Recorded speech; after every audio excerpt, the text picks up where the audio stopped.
ನಮ್ಮಲ್ಲಿ ಧರ್ಮದ ಅಫೀಮಲ್ಲಿ ಬಾಬಾ ಸಾಹೇಬ್ ಹೇಳ್ತಾರೆ, ಧರ್ಮ ಅಫೀಮಲ್ಲ, ಅದು ಬದುಕನ್ನ ಕಲಿಸುವಂಥದ್ದು ಅನ್ನೋ ಮಾತಿದೆ. ಆದರೆ ಇಲ್ಲಿ ಧರ್ಮವನ್ನು ಅಫೀಮ್ ಮಾಡ್ಕೊಂಡಿದ್ದಾರೆ. ಏನಾದರೂ ಈ ಅಫೀಮ್ ಇಲ್ಲ ಅಂದರೆ ಇವತ್ತು ಧರ್ಮಸ್ಥಳದ ಮಂಜುನಾಥನ ಇದರಲ್ಲಿ ಆ ಪ್ರದೇಶದಲ್ಲಿ ಏನು ಹೆಣಗಳು ಬಿದ್ದಿದ್ದಾರೆ, ಎಷ್ಟು ಹೆಣ್ಮಕ್ಳು ಮಾನ ಹೋಗಿದೆ, ಅದು ಆಗ್ತಿರಲಿಲ್ಲ. ಆ ಜನ ಅಂಧಕಾರದಲ್ಲಿದ್ದಾರೆ, ಮೌಢ್ಯದಲ್ಲಿ ತುಂಬಿದ್ದಾರೆ. ತಮ್ಮ ಪ್ರದೇಶದಲ್ಲೇ ಇಷ್ಟೊಂದು ಜನ ಪೈಶಾಚಿಕ ಕೃತ್ಯಕ್ಕೆ ಬಲಿಯಾಗಿದ್ದಾರೆ ನಮ್ಮ ಹೆಣ್ಮಕ್ಳು ಅನ್ನೋದನ್ನು ಕೂಡ ಮರೆತು ಮತ್ತೆ ಅವರು ದೈವ ಭಕ್ತಿ ಇತ್ತಿ ಅಂದ್ಕೊಂಡು ಅದನ್ನು ಮರಿತಾ ಇದ್ದಾರೆ. ಅದಾಗಬಾರದು.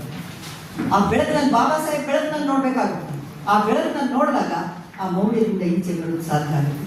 ಆದ್ರಿಂದ ಈ ದೇವಸ್ಥಾನಗಳ ಜಾಗದಲ್ಲಿ ಗ್ರಂಥಾಲಯಗಳಿರಬೇಕು, ಓದುವಂಥದ್ದಿರಬೇಕು, ಕಲಿಯುವಂಥದ್ದಿರಬೇಕು, ನಾಗರಿಕರಾಗಿ ನಾವು ಬದುಕಬೇಕಾಗ್ತದೆ.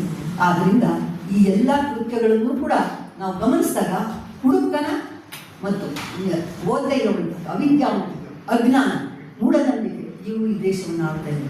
ಇವತ್ತು ಕೂಡ ನಾವು ಅದರಿಂದ ಮುಕ್ತರಾಗಿಲ್ಲ.